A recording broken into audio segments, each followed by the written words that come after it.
Okay, let's try this one. We have 2x minus 6 equals 10, and we want to solve for x. So let's do this. We want to get x by itself, so why don't we add 6 plus 6? Because negative 6 plus 6, that's just 0. That would give us 2x, so that's good.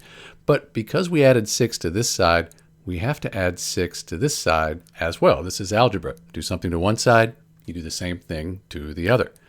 10 plus 6, that's 16. But that's not bad because we could divide this side by 2 and this side by 2 here.